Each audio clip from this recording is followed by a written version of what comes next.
count, you find that people are playing by completely different rules, and the evidence doesn't count for much, not because it's not the quality of the evidence, but because people don't know how to interpret, infer, put forward a hypothesis, or just debate sensibly about what we can know. The thing that... See that coming? There we go. One of the things you come up against is that question, that people start to deny that whatever you said could possibly be true because there can't be such a thing as a truth. Now, these sorts of phrases are the ones that tend to come up. There's no absolute truth. I'm not going to mention all of them, but this is one of my least favourite philosophical tricks people use. If you want to deny something exists, that obviously exists, put the word absolute in front of it and say you're just denying that absolute whatever exists.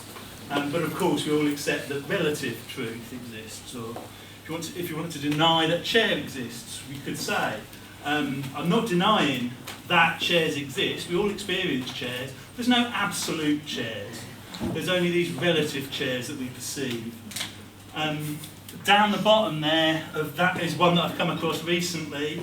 Positivism is a 19th century rationalist cult. They talked a lot about evidence. They talked a lot about logic. And then there's 20th century logical positivists that had other things in common. Neither of those groups actually said anything that I philosophically agree with in any way. But the moment you start saying, let's have a logical argument about scientific evidence, you get that claim come up. And it is just a denial that we could get truth through logic, through evidence. Now, the thing about claiming there's no such thing as truth is if you talk to ordinary people, you're in that situation. Of course there's such a thing as truth. Ways of showing it, well, if you were to say there's no such thing as truth, someone could then say back to you, well, is that true? And if you say, yes, it's true, there's no such thing as truth, you've contradicted yourself. But if you say, no, it's not true, then you've also contradicted yourself. There is no way out. It's a feature of language that some statements can be true. Obviously, there's more difficult questions. Can we know the truth? Given that we talk to each other about the world, it's not an unreasonable assumption to adopt, but it's not provable that we're not in the matrix, that this isn't a dream. And in particular, well, which gives us the point that can you prove a claim is true? No. However, these 2 points, second 2 points, do not change the first point. Truth is still a feature of language. You can't get round it. You can't say anything without the possibility of what you're saying being true. Sometimes people then come back and say, well, let's have a philosophical debate about what is truth. Now, there are parts of how we know things and what it means for things to be that are legitimate areas of philosophical inquiry. However, just asking what is truth, if we're allowed to just talk about things being said truthfully or not, it's fairly straightforward. There's my definition. I tend to avoid it on Twitter because the moment somebody asks me what is the definition of truth, I think, well, do you not know? If you don't know what the definition of truth is, why should I listen to what you're saying? You could be lying. But if I had to, if I had to do it as an essay, I'd put it like that. And the philosophical issues are over the language, so the word says, and it is over what is means, but it shouldn't be over the convention that when what you say is the case, then you're telling the truth. And again, I don't think normal people having a normal argument would avoid that. In fact, all of these, and I think the key point is honesty. We know what it means to be honest. Well, here's the definition. You are being honest if you don't lie, and you don't bullshit. These are two different things. Lying is when you claim something which you believe isn't true, so you've come to accept it's not true, but you say it anyway. Bullshit is when you say something and you don't know whether it's true or not. And dishonest people do those. Honest people try to tell the truth. Going back to that list again, imagine an ordinary situation, I was going to say a real life situation, but actually a dramatic situation might be better. Imagine EastEnders. Imagine a confrontation on EastEnders where somebody's accusing the other person of sleeping with their brother. You're not going to get away with any of those answers. Try using one of those if you're in court. It's not going to work. We know if someone uses that in a situation of real importance, that they're trying to pull a fast one, and we shouldn't accept it in more academic terms of debate. Which brings us on to what makes an argument honest. And I've set out my stall as to why we should argue in particular ways, or some ways of arguing are honest and some aren't. The key principle is that you shouldn't be using an argument that not only justifies what you believe, but it also justifies loads of things you don't believe. Because if it's wrong in one case, you shouldn't think it's an acceptable argument in another one. So whenever you consider, is an argument an acceptable argument, can you find it justifying things that you don't believe, and do you then change your belief, or would you then change your argument? Arguments should be valid in all, it's not where you get to with an argument that's important, it's the structure of the argument. If sometimes it gets you to lies, then it's not a good argument. And you should avoid the ones you know can be used to justify lies. They're usually called fallacies. Sorry, I should mention. So two things that if you're using them correctly shouldn't lead you to lies, given certain conditions, or rather are ways to avoid ending up on lies. One is reasoning and logic, one is evidence. If, in terms of logic, a failure of logic in an argument is what we call a fallacy. And so if your argument can get you to a falsehood, and you know it can, you're seeing, well, if you worked out why it got you to the falsehood, you should be seeing that it's a fallacious argument. And the first part of what remains is really running through some of the fallacies I see most often. I've tried where possible to get examples, not from research literature, but from people that work in education research. And I think that is, I think, what we should be challenging. First one is an ad hominem. This is often, this is rejecting a claim on the basis of who said it. It's often, here's where we get to the technical hitch, it's often seen to be something like this. You are all weirdos. It's assumed to be insults, possibly because that's the most common ad hominem on the internet. Not that I can do that. It seems plausible. But in actual fact, you can use an ad hominem argument that's really polite or nice. You can say, I don't accept your conclusion because you're being too kind. You're saying that you're being too sympathetic to somebody who's wrong. You can make out. You can say anything about the person, good or bad, that is a reason to reject, uses a reason to reject their argument, that without referring to the content of the argument and only referring to them, is an ad hominem. This is a list of accusations and comments made by an education researcher, a professor at Stanford, when she was accused of having research methods that weren't completely valid and reliable. Highlights there, I think, the accusation of racism, but also that it's harassment to argue with her. And it's all, as I say, ad hominem. It's not about, is there something wrong with my research? It's simply saying, these people who are challenging me are evil, it's harassment to challenge me. Let's not have an actual argument about the content. Let's not defend the actual research. Let's just say, challenging me is unacceptable. Okay. A variation on this is the objection to tone. This is where you focus on how something was said rather than whether it's right or wrong. Too rudely, well, that's the one I get most often. It's hard to disagree politely, particularly if someone's completely wrong. Back in the early days of the internet, I used to try disagreeing politely, and people were still offended, so I must have long since given up. But I will only refer to the content of the argument. Other ones, I won't get into political correctness, but I've had a few of those recently. The one about certainty and confidence, because it's good to be sceptical, people come up with the argument that if you put forward your view confidently, if you're certain you're right, then you must be wrong.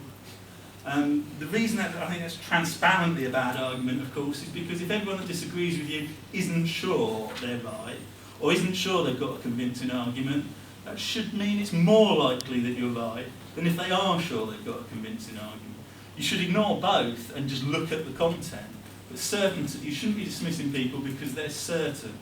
It's not a bad thing to be convinced, as long as, when proved wrong, you can change your mind. The opposite of an ad hominem is an argument from authority. This is, instead of saying something's wrong because of who said it, it's saying somebody's right because of who said it. And going back to Joe Bowler, this was a defence of Joe Bowler. Apparently the research of hers that was challenged should not be challenged because she got a PhD with it. And it's not possible for somebody who got a PhD for research to be wrong or to have used the wrong method. Except this is an argument about whether she did use the wrong method and whether she was wrong. By appealing to the idea that she couldn't possibly be wrong, you're not actually arguing the facts, you're not actually establishing the truth. Okay? It doesn't have to be about expertise. It's not just, you don't have to say, oh, this person's right because they're an expert. There are other types of authority. Oh, somebody please pick up the children. In education debates, you can claim that you care more. You have the authority of your proven track record of caring about the kids. And anyone that wants to bring any of this evidence and logic and truth into the matter clearly doesn't care as much as you do. Straw man argument, another internet classic, is where you accuse somebody of believing something they don't and argue against that instead of what's actually at stake. I've stopped with the Joe Bowler examples. I'm now taking examples from the Vera Blog. I don't know if you've encountered that. British Educational Research Association. They've got a blog about social justice in which they've basically invited people who work in education with quite extreme political views, quite extreme political views, well, extreme-ish, or certainly of a similar type of view between them, to blog how the evidence proves they're right, and woe betide anyone that asks, well, what about the other evidence? What about the quality of argument? Here is an example of a straw man. This was an argument for the value of informal learning. The red bit's the straw man. Apparently, if you're a policy maker and you've not accepted the value of informal learning, it's because what you want to do is constantly reinforce our status as employable neoliberal subjects. I doubt there is a policy maker that thought that was their aim. Even policy makers that consider themselves neoliberal probably don't think that they want to make everyone into neoliberal subjects. It's not an attack on what they actually hold, it's an attack on a straw man.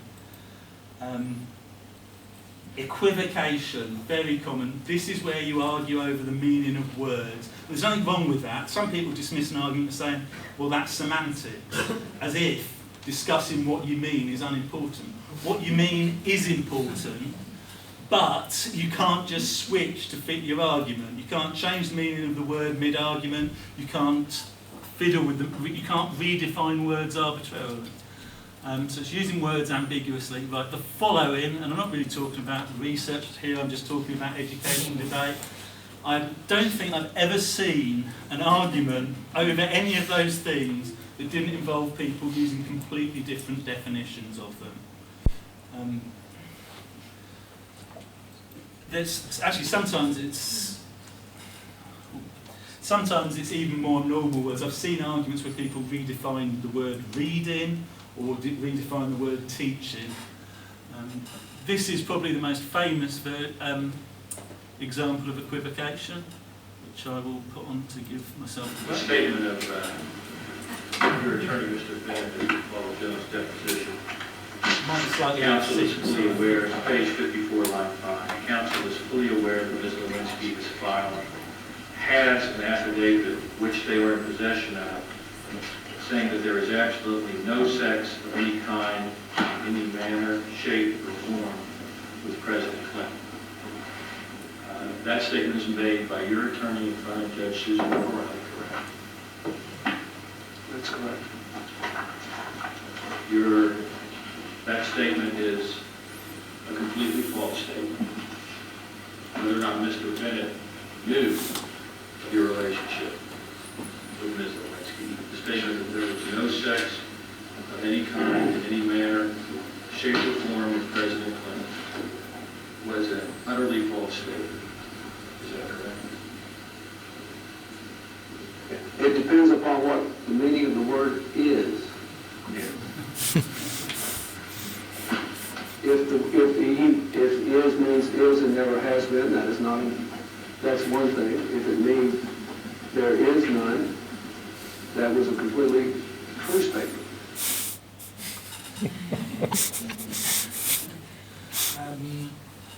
One version of this is the no true Scotsman fallacy that involves defining your terms so your argument must be correct. The idea being you argue, say, that a Scotsman always wears a kilt, and then when you come up with an example of a Scotsman not wearing a kilt, well, they're not a true Scotsman, just by the definition, because a true Scotsman wears a kilt. So just by the definition of the term, the argument must be accepted. Often in education argument, I think equivocation comes around generalisations. If you saw that statement, schools are good at teaching maths, and wanted to debate it, some people would assume that it meant all schools are good at teaching maths. Some would justify it just with some, they might have other reasons to justify it, and some would settle for, well, I know a school that's good at teaching maths, you can't tell me it isn't. And there's not a simple answer to this. You can probably reject A as the correct interpretation on the grounds that in normal language we can say things like dogs have 4 legs, and know that there might be some dogs without worrying that we've been inaccurate. B is probably more likely than C as an interpretation, but when we use language and we don't say clearly whether we're saying it about all or most or every, it's often about expectations, it's often what we expect, and sometimes what we expect is based not necessarily on a count of how many times it applies, perhaps it might apply on an average. So if the average amount of progress in maths is really good, you might say this, even if it then turned out, when you looked at the figures, that it was happening in a minority of schools. So generalisations are often about expectations. Because for that reason, you really need to define normally what precisely you are stating before you argue it, and what kind of evidence is appropriate might depend on which definition you use. Okay. Another one, and this is from the Vera Blog, just say something in language that, not necessarily meaning this, but the number of people that understand it will limit the number of people that can argue with you. This is the conclusion of a Vera Blog. I don't know how clear I was about the Vera Blog. It's been written to inform public debate and politicians and policymakers about what they need to do. So it's not for a specialist academic audience only. It should be reaching out to other informed people. So we can all look at that and see exactly what we want to do and how we should do it. How many people understand that? Yay.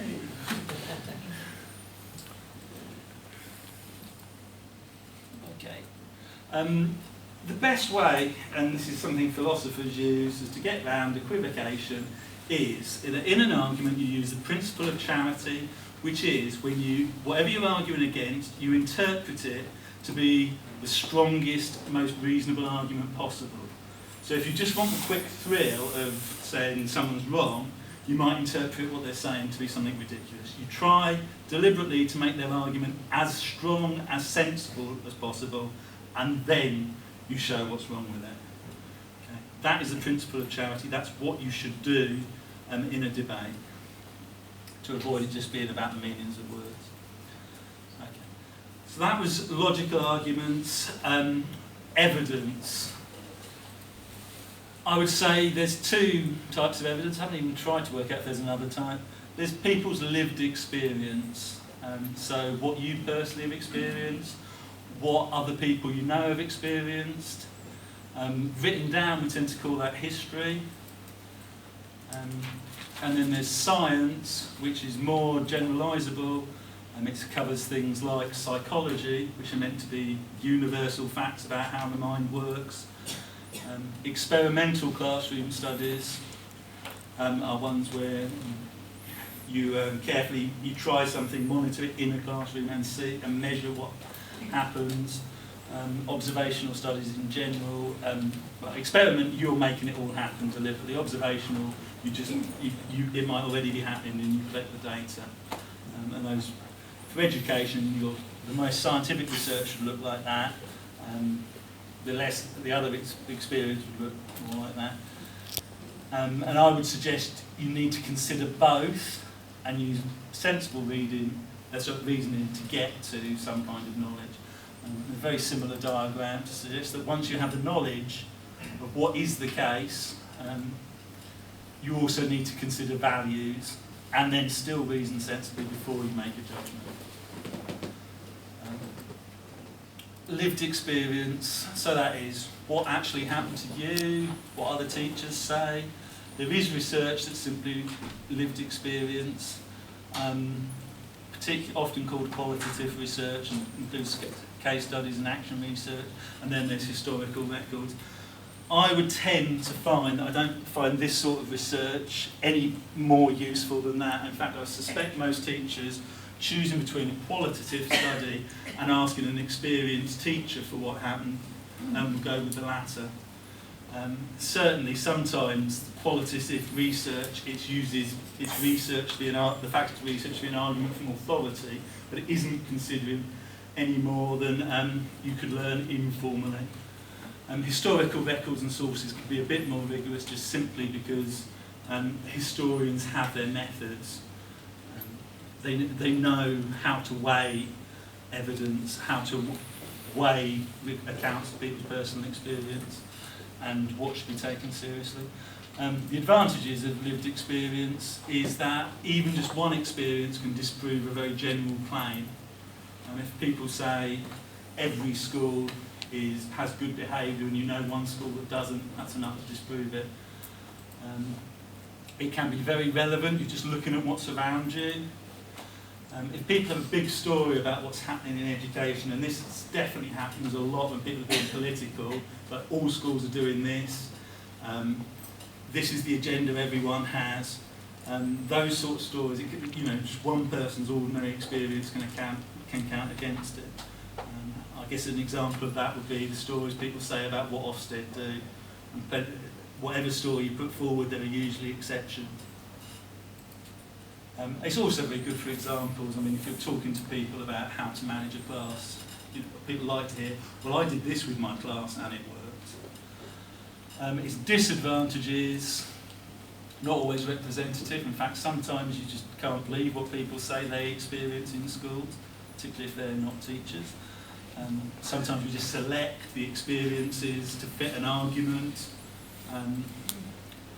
Sometimes not even intentionally, we're biased. It's not about what really happened, but the spin we want to put on it. And also confidentiality. Sometimes we can't actually repeat where we got that experience from. And people do often, well, I know because I was an anonymous blogger, people often dismiss accounts of what happens in school. It happened in schools if you won't say what school it is. And generally anecdote is easily dismissed. Yeah, it's not worthless. We live in an anecdote pretty much. You know. You think you're part of an experiment. It's also, when you're talking about things like teaching effectiveness, we know that we kid ourselves about how well our teaching worked. I mean, the famous example is Hattie, who found 90% of interventions that were researched worked, and of the 10% that didn't, half of them weren't meant to work. So we know it's not good for that. Okay. Science. I try to put together what makes something science. To be honest though, without that third one, it looks history would still be covered as a science. It does need that objective, something non-personal about the observations or measurements. You often class science as being about measurement, which shouldn't necessarily be the case, but it is an important feature of what makes something scientific. And the advantage is, we think that as long as people learn roughly the same way, psychology should be able to discover those basic processes. It should be more accurate than our own impressions. The sciences have their methods out there already to be used. The question of generalising, statistics is roughly the field of how you get from data to a conclusion, pretty much.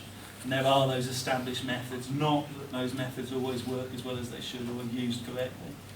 And it is hard to dismiss science. Disadvantages, pretty much almost the opposite of what I've just said. It's all the cases where those things don't apply.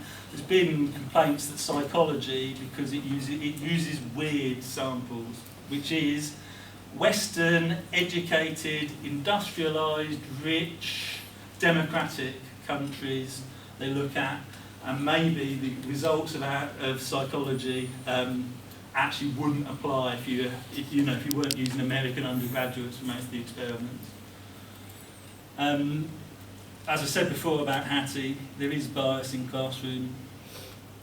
I talked about it in the sense of bias when we observe things, but it carries through into a lot of experiments.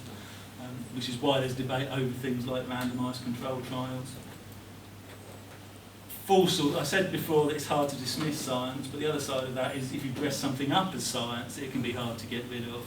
And pseudoscience is pretty much the definition I would have said, there's debate over that, is fake science. It's stuff that isn't science, but it's made to look like science, so people accept it. And I've had to put this one mainly because it's come up a lot in a number of cases in psychology that science is not without lies, and sometimes when there's lies in science, the fraud is particularly sophisticated. There's more than one psychologist who's had a career destroyed by evidence of deliberate fraud. And this one I think I need to talk about more than the others. When you have evidence that two things are connected, correlated, does one actually cause the other? And as my picture before implied, science doesn't really tell us much about values, what's good, what's bad, what we should want. Going back to causation and correlation,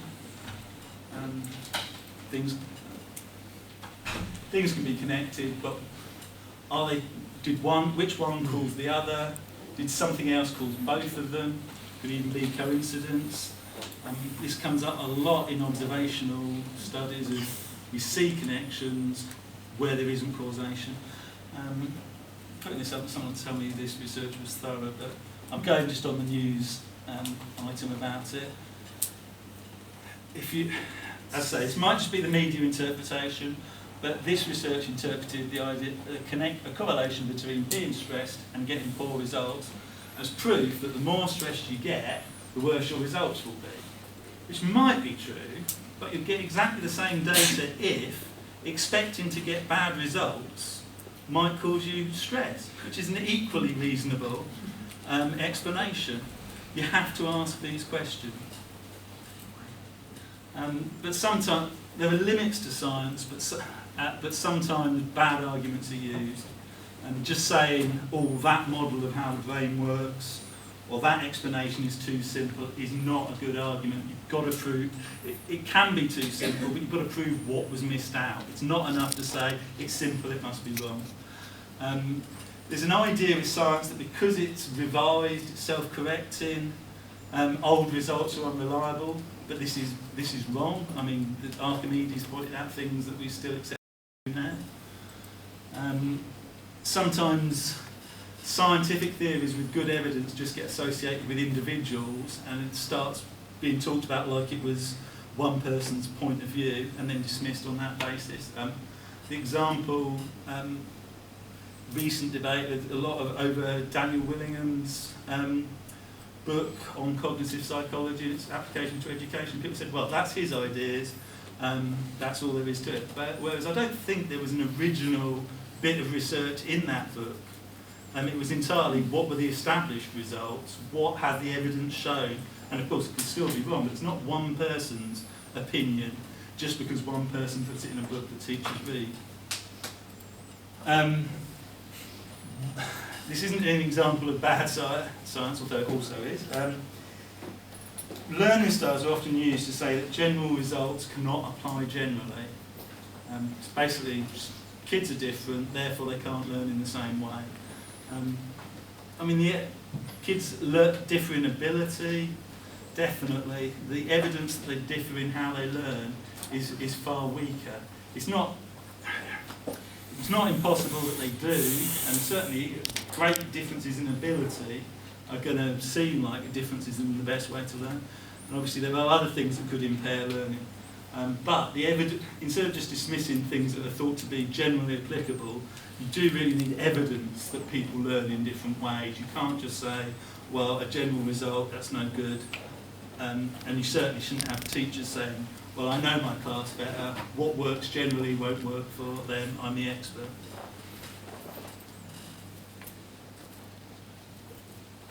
I put this last one up just to be controversial. We've got to be confident about this. If we're being logical, we've got evidence, listen to the debate, but don't apologise for it. Join the debate saying that. Yes, they'll complain about your tone, but they'd do that anyway. Any questions? We've got about 3 minutes. Yeah. Just wondering, this is missing item off your list of fallacies, and that is the masquerading of rhetoric as rationality, reciting orthodoxies, platitudes, and buzzwords as if that comprised an argument. Yep, agreed. I cut out some fallacies. Well, there's books of hundreds of fallacies. I'm always a bit cautious because some cliches are cliches because they're true. But, and a lot of bad arguments, like Orwell pointed out, they use the cliche to avoid thinking about what they mean.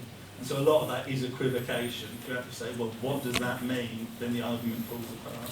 I just had a question too. Your title starts with how to, and just wondering if you have some positive prescriptions about engaging in debate for us.